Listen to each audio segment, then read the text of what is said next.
atibatike zvechopu chopu yamakadai kuteerera panguva dzino ndiyo channel yenyu inonzi Kulian TV. muri yeZimbabwe ndadzoka zvekare pachivhitivhiti chenyu ndakakubatira nyaya dzinonga dziri kungoitika dzichipisa. Word in the street panapa zviri kunzi zvoni Mnangagwa wagadzirira kupeka mabhegi zviri skillful kwete kuenda zvamuchose but kumboda kupomhodza mhepo okay boss 3 years dzakwana ine ndopanotangira ndopanoperera temuka saka ready kuti resigner ozokwanisa kuvhoterwa back muparliament kuti atangidze kuwana rimwe temo rake rakakura zve6 years. After 7 years ndopamunozenge makuita se makuizoita zveelection. Ini handingotaure zvinhu zvisina umbowo kana kutaura munhu konde ndisina kuswera boss kazhinji chinoitika ndechekuti munozobvunzwa kuti dzimwe nyaya idzi dzinongo chizindingina wadzichazodzisangana nadzo kupi nyaya idzi. Saka for the benefit of avo ana doubting Thomas vanenge vachida kunyatsonzwisisa kuti zvinhu zvinenge zvichifamba sei, nyaya dzinenge dzichibva kupi, rekedza kuti vatangopinda pane nyaya yacho icho pascreen, tarisa wega ipapa panyatsocheka masettings zvakanyorwa izvo. Mnangagwa is going to move to have Parliament elect him for a new term in the next few weeks using the same provisions he rammed through as Cap 3. We all know that this is illegal, including 98% of ZANU-PF leadership. They are too desperate for this not to happen. They are just scared to do anything. Ndo mamirira akaita nyaya dzacho muri yeZimbabwe. Matauriro azviri kuita handizive kuti tobata papa komana bata necheikoko uchiita sei handizozive kuti ndeipi ichazenge yarongwa nemhuri yeZimbabwe, handiti ndeipi ichazenge yakuonekwa kana kuti nyaya ichazenge yakutaurika panapa, but komana we are too desperate to stop this guy and we don't know how are we going to stop him from doing all these things. Chekuita ndo panenge pastorina but shungu dziripo usadaro but vanongoita yese vanenge vachingoda. Ndo mamirira akaita nyaya yacho muri yeZimbabwe. Apa ndichazopedza nguva tichiramba tichangodzokorodza izvozvo ndoziva kuti zvekuita munenge munazvo ende zvekuita zvimwe neinformation iyo yamawana zvinenge zvave kwamuri. Asi nhasi tisingadi kupedza nguva tichitaura zvinhu zvakawanda, ndine zvandiri kuda kuti munzwe panapa zviri kuitika nezvinhu zviri kuita se zviri kutora nzvimbo, then mozondiudzawo kuti zvichange zvakamira sei imimi pamaonero enyu enyaya iyi. Sekuru, Kulendi, tine nyaya tinayo pano nhasi.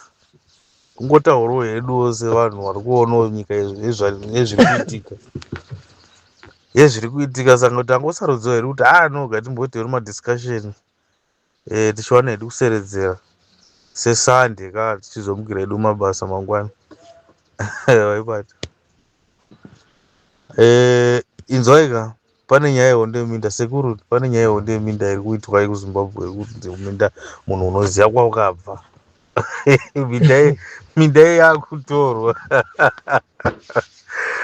Minda yakutorwa sekuru, yakunzi munhu unoziva kwakabva. Vamwe vakabva kwamurehwa kana vakabva kwarisafi kupi, dzokera kwakabva. Asi kapane makore katsiko mukuzviona se pane makore vanhu wabva kwakabva. Indoona sokuti inyaya inoti rwadzei kuti vanhu vakanga vapiwa minda vakapiwa pokugara. Vanhu vakapiwa here kati vanhu vangotorera varungu vakagara? Vakapiwa munhu here? Hurumende yaizviziva kuti nzvimbo iyi ine vanhu vari kuita sei vari kugara. Nditi vanhu vava vakavaka, vamwe vakazvarirwa ikoko, vamwe vakaita sei, but nerimwe saidi zvakanaka futi. Bozi moona ninyaya yekutambura kuri kuitika nyika yedu yeZimbabwe. Varungu vanofanira kuti vadzoke munzvimbo dziya, vanofanira kuti vadzoke muminda iyayi. Then kana vakadzoka mumwe nomwe achakwanisa kuenda kubasa, achakwanisa kunosevenza, achakwanisa kuwana chokuviri achiraramisa mhuri yake. Ipapo 100% sekuru. Inzwenzi museku kule nini ndinozama kutaura kuti vanhu vakanzwa kuti murungu vanobva vafungidzira kuti akuya kunokanganisa vanhu, kuti akuya kunobatura zvaitika kare. Generation iri kurarama izvini sekuru, kuona kwangu yavhurika. Chinji yacho yavhurika pakuti yakuziva kuti murungu kana auya haisi nyaya yekuti ari kuya unotibata unapwa. Vanhu vari kutoda kutibata manapwa maChina, asi vanhu vanoziva business, vanhu vanoziva kuti chii chinonzi kambani, vanoziva kuti chii chinonzi munda, havana basa nezvese izvozvo. vanouya kunoinvesta mari vachirima vaita ndo zvatiri kuda isusu. Saka inini kufunga kwangu inini kune vanokwanisa ngavadzoke munyika ngauye varime, varungu ngavadzoke vairime, ndo zvatiri kuda chaizvo, kwete varungu chete. Kune vacho izvezvi varimo mafarms vari kuita zvine musoro zvirikutariswa nevanhu kuti purazi rwanhingi rinohaya vanhu kana kuti 50 every season, kana kuti tombo muedzaniswa ndiri kupai ma100 season kana yasvika yekuti vanhu vashande mufarms.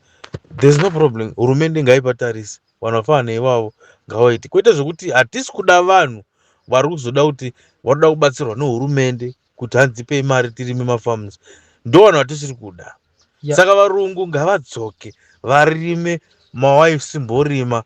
Ko nyaya yekukombanzetwa iyi muri kuiona sei futi sekuru? Inini ndine mibvunzo yakawanda, imbondipindura iwo. Ini chandinoona pagavhmendi yeZimbabwe, muona munhu hatifanirwi kumubata nokuti sokuti haasi munhu. Vanhu vari kuminda iyai vanofanirwa kubviswa zvakanaka nenzira dzakanaka, vodzokera kwavakabva, nokuti vanhu vanga vakavaka misha yavo. Isusu tiri vanhu veZimbabwe ende tine gavhmendi irimo muZimbabwe iri kutungamirira Zimbabwe nhasi. Gavhmendi iyoyo inofanirwa kutaura nevanhu zvakanaka, yobvisa vanhu zvakanaka, iri mulaini rakanaka rokuudza vanhu kuti toda kuti zvidai, toda kuti zvidai, toda zvidai. Vanhu vodzokera kumisha yavo but vachinyatsoziva kuti tabviswa negavhmendi nechinangwa chezvakati, kwete kungoti zvachitaurwa naDaniel Garwe izvi zviri wrong, nokuti munhu ngaadzokere kwakabva. Hakuna munhu wakangomuka akazvahwa ari muminda. Zviri wrong izvozvo. Hazvina kunaka. Hurumende inofanirwa kutaura nevanhu zvakanaka. Inotaura sei vanhu vakangoya maminda? Uzati maminda mune vanhu makatouraiwa vanhu. Right, hatisi kuzviramba. Kune varungu vakatorwa mombe hamene ma1000 mangani. Payaitaura ichiti ende vanhu vakatora mombe totovaziva dai vatombo zvavari kutanga nyaya yeminda iyi. Varungu vachidzoka ndo vacharipota. Vanhu ngavaripoti. Kuna vanhu vakatora mombe idzodzi ngavanofanira kusungwa. Ko pavaitaura vachiti ivhu kuvanhu vairevei? Vaitika ivhu kumahovhetereni ndo chokwadi. Because inzwa musakanganika muminda mune vanhu vamahovhetereni mazhinji acho makada kuzvitarisisa. Ndo mahovheta runzidzokerei kwamakabva. Paudzokere kwamakabva. Makabva kupfungwe dzokera ikoko. Mahovhetereni arudzingwa. Mukabata muri kuti kudini mafungire enyu? Because ndo vanhu vacho vakarwira hondo yeZimbabwe. Tererai mumwe baba. Pane nhau yekuti ndiri kurangarira inini tichikura handiti. Kwaoneka songo kunzi ivhuri kana mvura ikana yagore rino tichadzadza matura, iwe neni tine basa rokushandira nyika. Right, paitawo nhau yokunzi ivhu kuvanhu. Murona paitinyatsotaurwa kunzi kudii, vanhu vairehwa mahovheteni chete here kana kuti taitaurwa ndisu vanhu munhu wese. Nesaka muchiona vanhu iko zvinezvi vari pai, vari muminda iyai, hurumende yaizviziva handiti. Kudai vakambotaura vachiti musakangamwa kwamakabva handitika. But pane vanhu vakazozvarirwako, pane vanhu vakakurira munzvimbo dziya vakatovaka vakatoita zvikuru muminda dziya. Remember pane vakatozvarirwamo izvozvo vakatokuenda kuchikoro vatokuezo vatoo varume vakuru vasingatoziva kuti kune kwavakabva, autoti mufamu ndo mumusha kwavo. Saka munhu iyeye kuti ungomuka uchimuudza kuti dzokera kwavakabva uchimuudza zvisina tsika zvisina respect hazviri nyatso kunakisa. Saka toda kuti hurumende yedu idzokere kuvanhu, itaure sokutaura kwaitaura kuvanhu handiti, ngaitaure ichitaura kuti ayo imi chidzokerai mukwamakabva zvakanaka. ZANU-PF urimbopfunga nepaiko chako? Asi mbondudze ZANU-PF irifunga nepai naiziko? Aiwaka nokuti unoona zvoitika ZANU-PF iripo, but vanhu vari muZANU-PF ndovatiri kuona kuti misoro yavo haitori zvakanaka. Ivhu kuvanhu zvamambotaura rairehwa ani ivhu iri?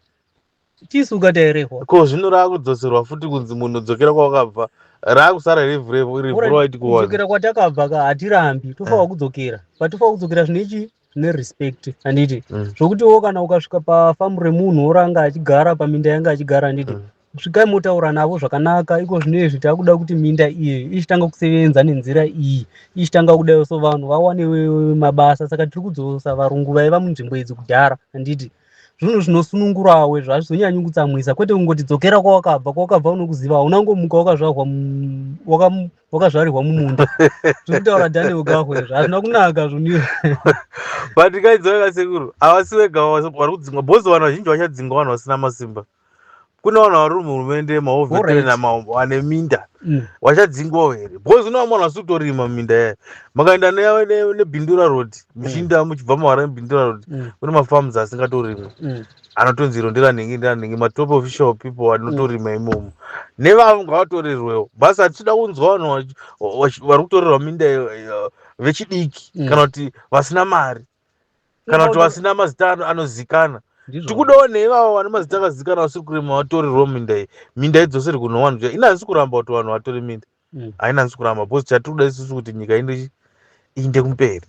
Asi kana nyika ichienda kumberi ngaisasarudza kuti nhingi tomutorera nhingi hatimutorere ngaitorere munhu wese asina production pafamu. Ngavatarise tikuda munhu anorima kusvika pakati hatisi kumutorera, anorima kusvika kubva pakati kusvika pakati tohati kutorera. Ngavasangotorera munhu bcause kune vamwe vanhu vakuita zvinhu zviri good vari kutopefoma magood kumafarms but kune vamwe vasitorina mafarms ese asi kuita zvakanaka ngaatorwa adzoseri kune varidzi tione kuti zvinhu zvinofamba sei. Izvo ndo zvatiri kuda zvokuti kana hurumende ichitora mafarms ngaitore mafarms asiri kutomboshanda totally bcause kune vamwe vanhu vokuti muona chinonzi farming umwe haaiti zvokungorima mabagwe chete umwe unokwanisa kurima ng'ombe. Kune vanhu vane ng'ombezvo dzinosvika kana kuma 100 something ari mufamu iroro handiti saka munhu iyeye mukamuti kwakabva kwachona ikoko kune 2 hectares saka vanosvika voshiyana neng'ombe dzavo here mu2 hectares iyoyo hazviiti because kune vanhu vari neng'ombe dzavo vane chichi vari kurarama vari mumafarms muya hamungodzingi vanhu ungoti munhu dzokera kwawakabva hazvisizvo. Hanzi munhu wese ari kumusha kwake tisachitaura kuti Daniel Gahwe wabuda achitaura manzwi dhudhura kuzimbabwe kana wakabva kwamutoko kana wakabva kwagutu dzokera kwawakabva. Chindudzayo zekuru muiona sei nyaya yemasitendzi arongopazwa zvisina musoro mubatawo sei? Nhau yaya inyaya yakaoma nekudawo kuti muona chinorwadza ndechekuti munhu achitanga kutenga stand muZimbabwe unotenga nemari. Paunotenga nemari muZimbabwe unosvika pakuto inonzi vanhu vanoita zvokuvaka vaya vanoita vanoti vanoidetsedza iti chisetting out pavanenge vaita se uchivaka ikati patopiwa mutemo nekudrowa yaya muona pavanodrowa paya kuti plani yedu chichichichichi wapedza inspektiwa nekanzuro kanzuro inoinspekta iri kutangira paplani yavo vanouya voinspekta nditi right kanzuro ine chimboinspekta ikanzuro ipiko iyoyo because ndo vanokutengesera stand ndivo vanouyazve vachiti paunovaka every stage vanouya vachiinspekta ndizvozvo so how come kuti vanozotaura kuti wapedza kuvaka hauna kutombogara kana kuti 5 years but wakuuya vachiputsa imba yeye. Ini ndotoda kutonzwisisawo panyaya idzodzo because kundinetsa kuti zimba ranzi ngwanda kana kuti dzimba dzaita malaini hamene mangani dzonzi dzese dzadzisi pamutemo asi dzimba idzodzo vakatengeserwa nekanzuro. Tinoda kuziva vakuru vemakanzuro ose wavo vanofanirwa kusungwa ende hurumende inofanirwa kudzosera vanhu mari dzavakashandisa pakuita zvinhu izvozvo nokuti hakuna imba inongomuka yakanzi yangomuka ingonzi imba iyi iri wrong yakatanga kuinspektiwa kubva pokutanga ikacherwa ikabackfiliwa ikaitwa zvese kusvika murufu muchingoti good but nhasi uno makuputsira vanhu dzimba dzavo yonzi haisi muplan chii ichocho. Ndona ngoti hurumende yedu kana kuti toti mapurisa emunyika yeZimbabwe haasi kugona kuferefeta nyaya ndozve zvatachitaura kuti kana munhu une mari kana munhu usina mari infact hapana chinobudirira kana sikana une mari zvako zvinoita. Ndaiona kuti mapurisa emuZimbabwe pamwe ada kupiwa mari kuti akwanise kufambira nyaya dzakafanana nedzidzi bcause haisi nyore kuti munhu anovaka kusvika apedza asiyo dzipedza yonzi haisi akamupa authority kwakandiani kunyange makati apa panofanira paine dhemu apa paine chi iye achinzi vaka nekani bcause munhu haangoshinge kuvaka pano paari kunzi hapaiti. Ndinoda kutaurira chokwadi ini ndakaudzwa ndishamwari pauri kuwaka pane road ndinofanira kutombozvitsvaga kuti zviri kutaura kunzi pane road zviri kubva nekupi ndoenda kukanzuro ndoinotonga ndiye noinspector right ipapo. ndaenda kukanzuro imi mukunzimba mukanitengesera pane road osvika unzi akakudza zvaronyepo isu patete tatotengesera munhu chi patiri pari pamutemo. Later on 5 years on the line onza pakavakwa paiti dzimba dzinzi aupwanya akaauthoriza ndiani kuvanhu vasi vasiri kusungwa ndianani. Munoona mukatarisa maplan munoona sekundi kubatira hangu muromo ini ndinowanza shakana nchitaura nyaya idzi ndosati nchiti pai hondo ikaitika munyika inoparadza inokanganisa zvinhu zvakawanda asi ndinoti hondo ikaitika zvinhu zvinoita kuti zvive settled after hondo nokuti tete akutyanana tete akusirespectana. Wakambona vana kana vachikura vana kana vachikura ukawanda takakura tiri mumba mune vana vakasiyana siyana kwamainini kwamaiguru vana vatete vanzwa taingogara tichirarama takadaro tichidheererana dzimwe dzenguva totomborovana tarovana onzi mbwadi bwasiyai bhozi vanonyanya kudheererana everyday ndinovaona asi sekuru vangu vabva kuti siyai pamopedza urovana mune mwakuziva right pamunopedza urovana mangwana mukanetsana munhu zvapa kuperera hamucharovana mauziva kuti ei zvibhakira zvinobuda pane muchinda asi hakukwanisi kumuudza nemuromo kuti hamufesi paipa yaka wakandirova ndo zvamufana nehondo zvezvanzi ukambobvere nyorwa nehondo nebara refundo paunoziva kuti chinenge chiri chokwadi bhozi hakuna anoda hondo neni chahandidi asi vanhu vakamborwa tombozdzamazana masimba toziva kuti mukuru ndiani uyezve tinoriremekedzana munyika. Hakuna munhu achaita mukuru tese kuti ini ndiri chete uyu ndiye chete munyika munofanira kuva mune mutemo hakuna munhu afanira kuita zvaanoda asingasungwe vese vatazvoti vari kuvaka imba dzichipwanywa vakatoauthoriziwa nemakanzuro avo kwavanogara ikoko dzimwe dzimba dzakatengwa through vaive vanoita zvemacooperative vemacooperative vari kutora information bva kukanzuro aiauthoriza kuti vakaindiani vanhu ivo hatisimbonzwa kuti vasungwa vanhu ivavo. Right, munoona mukatarisa every town ine kanzuro right. Makanzuro atinawo aya mukatarisa kuti pega pega pakapegewa imba imba yakatotanga yatoita zvokutopegewa ine mapegi hakuna munhu unouya achichera foundation parong peg unopinda mukati mepegi yakatarirwa nekanzuro handitika. Saka mozouya mangwana mutaura kuti imba haisipo pairi asi ndimi makapega ndimi makainspekta imba ichicherwa kusvika yapera. Tinozviziva isusu kana pakatoresveka pakuvaka vanouya voti wewe putsa utange futi ndizvozvo putsa utange futi. Saka ndiudzei kuti zvese muchiinspekta mei muchiinspekta chii kana imba izonzi yapera yakugarwa mava kuputsa imba yemunhu. Alright, vanogona kutizira uchiti isati tinobvira takapa vanhu dzimba idzi pamwe dzimba dzacho dzinedzi dzemusangano like ZANU-PF inogona kuti mayuthi ese vari kuwana mastendi kwakati handiti yanzi iri kuwana mastendi kwakati mayuthi opiwa mastendi mayuthi ovaka later on 5 years on the line otanga kupwazirwa sezviri kuitika izvo. Muri kupaonawo sei? Mafungiro angu inini ndiri kuti chese chakaitika neuori chese chakaitika even neZANU-PF chese chakaitika nenzira yekuti vanhu vazopedza kuvaka vakunzi hapasisina vanhu ngavaferefete mapurisa ngavaferefete kusvika abata pane wachakaauthorize angave kuZANU-PF angave kuchii whatever ngavasungwe ndozvandiri kuvhuma inini ndo shoko rangu.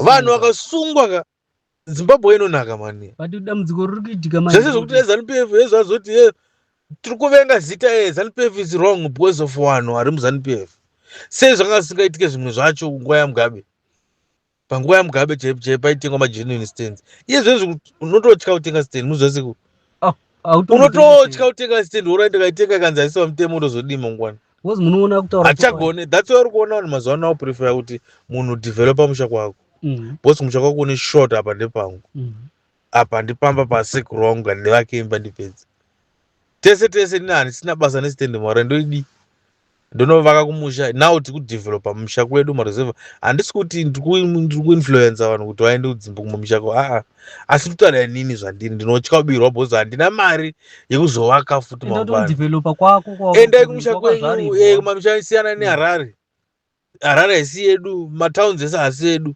bhozi mangwana kwakaurunza haisi pamutemo stendi yacho kuti ibude kukanzuro kuti waitenga alright masipara kwacho nemutemo zvikutotyisa kuti ibude otherwise unototengeserwa fake futi mangwana uchema futi because munoona hurumende yedu yeZimbabwe inofanirwa kunyatsoongorora. Chatakaona chiri pahurumende yeZimbabwe kuda kuomesera vanhu, ende haisi kuomesera kuti iri kugadzirisa zvinhu kuti inoda kuti zvinhu zvifambe zvakanaka, iri kuomesera vanhu pakuti vanhu vatotambudzika. Bhozi zvakafanana nekuti so vari kutaura nhau yemalicense kuti munhu asina 5O level unofanirwa kunge asingakwanisi kutora license. Munoona kuti kune vanhu vakatokura asina kutombobvira vaenda kuchikoro, asi munhu iyeka hazvirevi kuti ibenzi kana kuti haana kukwana, but naye kuti haana kuwana mukana wekuenda kuchikoro. Saka muri kuti munhu iyeye mangwana unozorarama sei? Ipapo pakaoma sei kumataura imwe point imwe yakaomarara, because hatisi tese tinokwanisa kuita ma5O level. Hatisi tese. Hatisi tese. Ende uzairi kunze uku kuna runodhiraivha kunze uku kunana Lithuania amene kuri kuendwa kunodhiraivha uku havana ma5O level. Havana ma5O but havana ma-experience yekudhiraivha. Good.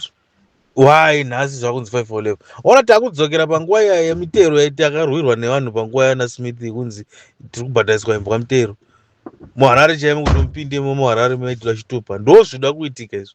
Nekuti every cent irada kusokoswa nenzira dzisiridzo. Wada kusokosa masendi nekona isiriyo. Izvezvo wada kulimita vanhu kuti vaite malicense nekuda kuti vari kutaura nyaya kuti 5O level. How come 5O level pakudhiraivha?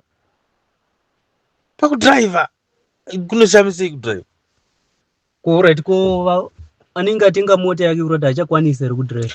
Ndinoona kufunga kwangu ndikushandisa knowledge dzangu ndikufunga kuti pamwe zvekutenga motikari pamwe vari kuti no it's fine akiri maclass 4 handisi kuziva kuti ndozvo zvauri kuronga but ndozama kuti pamwe vari kuti it's fine asi kana wauda kuita zvekuti wauda kuita zvebasa uri kuda kuitira license kutoshanda like uda kuita class 2 for example maybe ndozvavachati 5O level.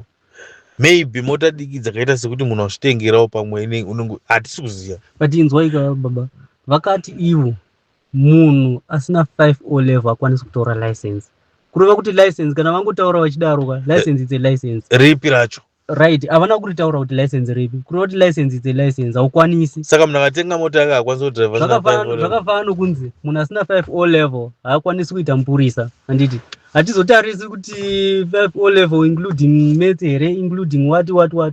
Kana wangoti 5O level kana usina utorina haukwanisi kutotora license because hautorina 5O level. Ndo zvavari kuzama kutaura vanhu vasiriyo. Asi hangu chandirodira nyaya idzi dziri kudhiraivha vanhu kusvika tazoenda kunorwa ende charwiwa Zimbabwe ndo magumo chete nekuti zvinhu zvacho kuwedzera kuoma munyika muna mabasa vanhu vari kunetseka vanhu vari kutengesa miriwo isingati ameno zvinhu zvavari kuita munyika kuti vanhu vararama mwakurarama mararamiro akaomarara asi zvaakusvika panyika yedu izvika izvo zvaakusvika panyika yedu kuti vanhu vachazopushwa kuita zvinhu zvisiri izvo nokuti muona zvakafanana nokuti izvozvo mukaenda kumamisha kuya kumaruzevha kuya kune vana vechidiki vari kuya kumaruzevha kuya vasiri kutoenda kuchikoro kutaura kwatiri kuita kuno haasi kutowana bhutsu cheyekupfeka kuenda kumusha yekuenda kuchikoro haasi kukwanisa kubhadharirwa fees haana kana mubereki unogara pamwe nambuya saka mwana iyeye muri kureva kuti mangwana unozorarama sei ablokirwa usatore license iye haasi kutoenda kuchikoro totani haasi kutoenda kuchikoro saka hurumende ichazobatsira vana vese kuti vaende kuchikoro. Mwana uyu stage yake yava yakukodzera kuti aende kana kuti grade 6 saka vachazonotanga here grade 1 kumasure hazvichaita. Aiwa hazvichaita handiti ende hakwanisi futi kuti atangire grade 6 agozosvika pakupasa hazvichaita. Saka chasara manje nchokuti achitongoita kana kuti license agone kudhiraivha agone kuzozviraramisa iye nemhuri dzake.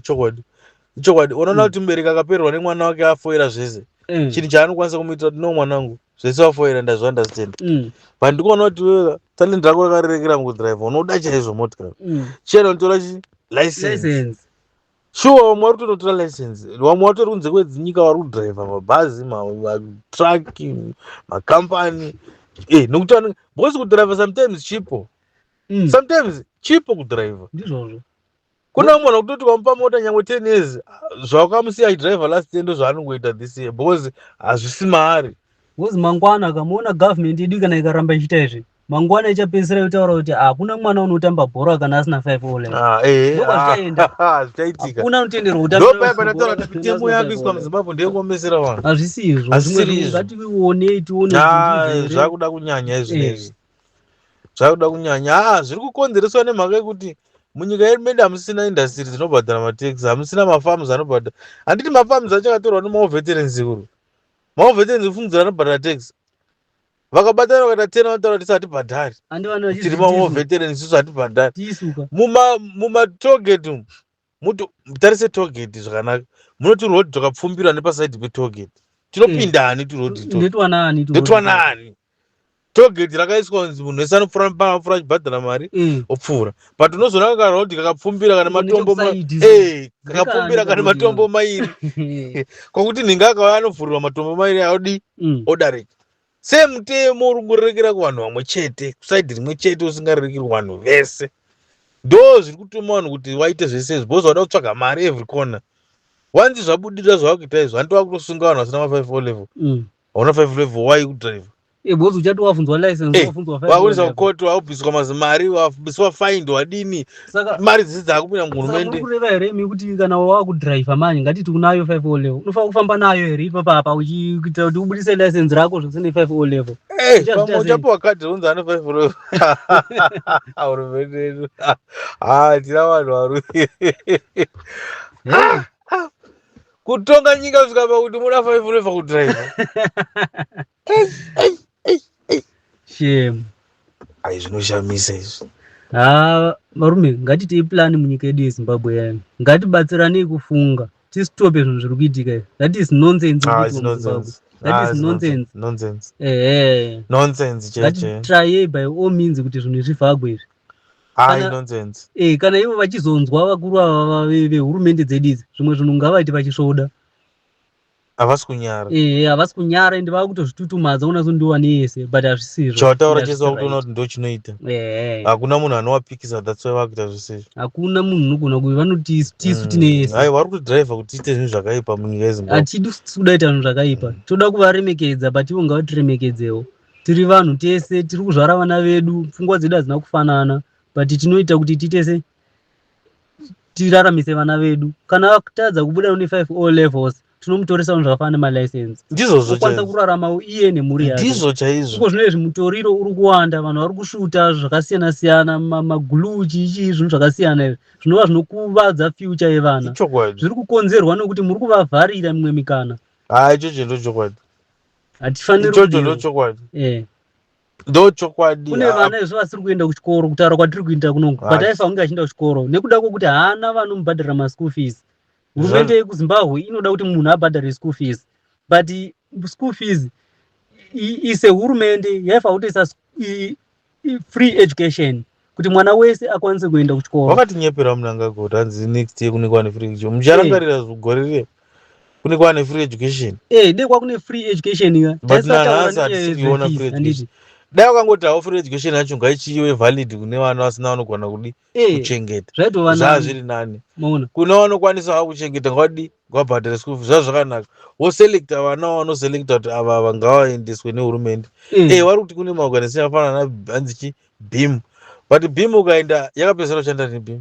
Inatoziva. BEAM inogona kunge ichisevenza zvayo kune zvimwe zvikoro zviri kumamisha uko. Ini ndakakura BEAM ingori kuchinzi BEAM. Ndakafirwa nababa kangu. Ndakakura mudharangu wachishaya. Chinonzi BEAM. Chaingodzingwa chikoro chinzi BEAM asati aunza mari. Ndine zvimwe zvikoro zvandotoziva ini. Zvokuti munhu unonzi uri muBEAM uka, but first term unonzi bhadhara school fees. Unachitora kupi? Anewana kupi yamakatoripota kuti haana mari. Apa inherera. Handikuziva muBEAM kuona kuti hapana akaripota kuti haana mari. Hurumende ngaite zvinhu zvinoratidza kuti iri kutonga vanhu. Ndotone zvikoro zvandoziva inini, zvandotoziva kutaura izvozvi. Zvinotonzi first term ngabhadhara school fees. Unoitora kupi? Ngavaise free education. Varume nyika yedu isusu takuzoneta, hatisina patient now. Patient hatisisina. Chamukai nyama yezvinezvi kana mati toda kurwa ngatichirwaiko zvino. Taneta. Tinongovhurumutswa left right corner. Ukati utenge stendi wabirwa, wapazirwa. Uende wakadai wanzi hapasisina chisvinu. Munoona chinhu chakafanana nestendi kuZimbabwe inodhura, haitoreki zveeasy.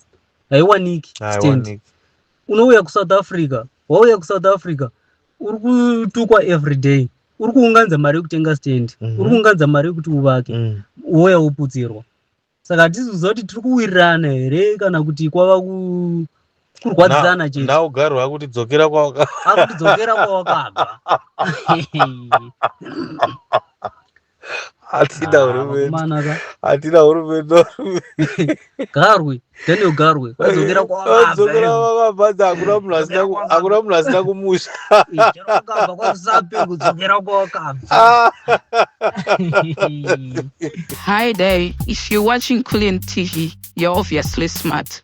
Sagaucha federa nyanda ya nayonas. Unediri app yeresha. Your app is here. Ndiri kutaura nezve bring your app here akagadzirwa for us maZimbabwe. Wherever you are, by people who know how we like to socialize and do business. If you ever thought ikande padiri, kana uchida uchitengesa chikande padiri, kana uchichitsvagira padiri, kana usingazivi bvunza vamwe padiri.